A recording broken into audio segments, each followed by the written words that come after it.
Assalamualaikum warahmatullahi wabarakatuh. Anak-anak Ustadzah kelas 3 SD Al-Irsyad Al-Islamiyah 01 Purwokerto. Apa kabarnya hari ini?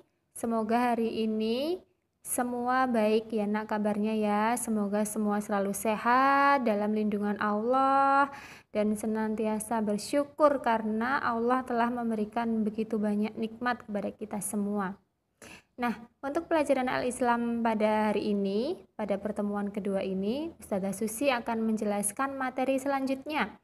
Kalau yang kemarin kita sudah belajar tentang cerita burung yang sudah mati tetapi hidup kembali. Nah, untuk pertemuan kali ini Ustazah akan menjelaskan tentang Al-Muhyi. Ada yang sudah tahu Al-Muhyi itu apa artinya, Nak? Nah, tentu saja ada kaitannya dengan peristiwa burung yang sudah mati dan hidup kembali.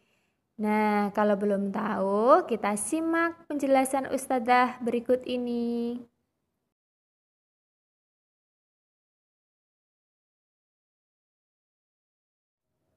Nah, anak-anak yang solih-solihah, mari kita buka buku Al-Islam halaman 7.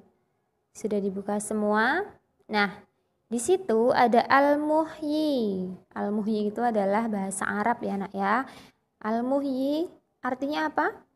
Nah, di situ dijelaskan bahwa Al-Muhyi adalah salah satu sifat dan nama Allah Subhanahu wa taala. Al-Muhyi artinya Maha menghidupkan semua makhluk.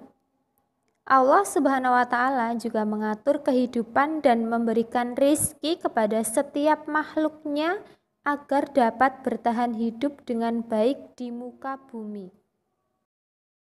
Nah, sekarang perhatikan gambar yang ada di layarnya Ustazah ini. Bisa juga kalian membuka buku halaman 8. Itu sebagai bukti bahwa Allah Subhanahu wa taala itu Maha menghidupkan makhluk-makhluk yang ada di bumi. Yang pertama itu ada gambar ibu hamil ya di sini ya.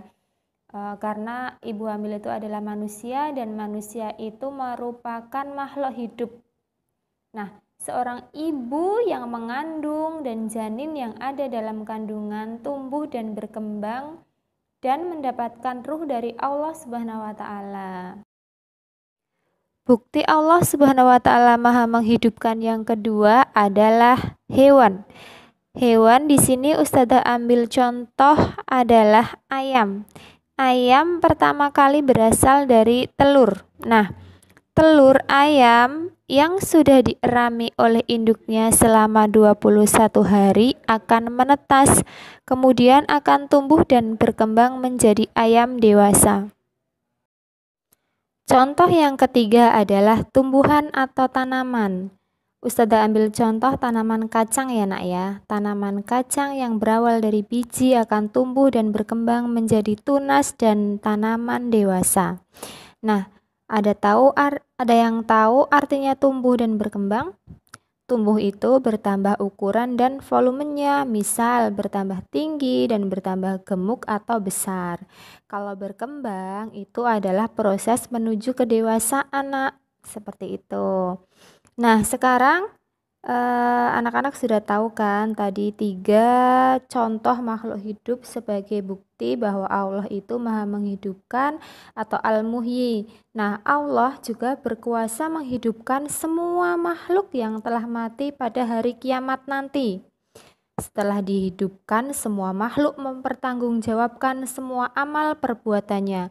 Kalau orang yang solih akan dibalas dengan surga, sedangkan orang yang banyak dosa akan dimasukkan ke dalam neraka. Maka dari itu kita sebagai makhluk hidup harus menjadi orang yang solih, yang berakhlak baik agar kelak masuk surga. Nah, berikutnya adalah contoh perilaku beriman kepada sifat Allah atau Al-Muhyi itu ada 5. Yang pertama yaitu adalah sholat 5 waktu. Yang kedua membaca Al-Quran. Yang ketiga berpuasa di bulan Ramadan. Yang keempat berbuat baik kepada orang tua. Dan yang kelima menghormati yang lebih tua dan menyayangi yang lebih muda. Demikian tadi penjelasan dari Ustadzah, semoga bermanfaat. Selamat belajar di rumah, semoga semakin semangat dan hebat. Terima kasih.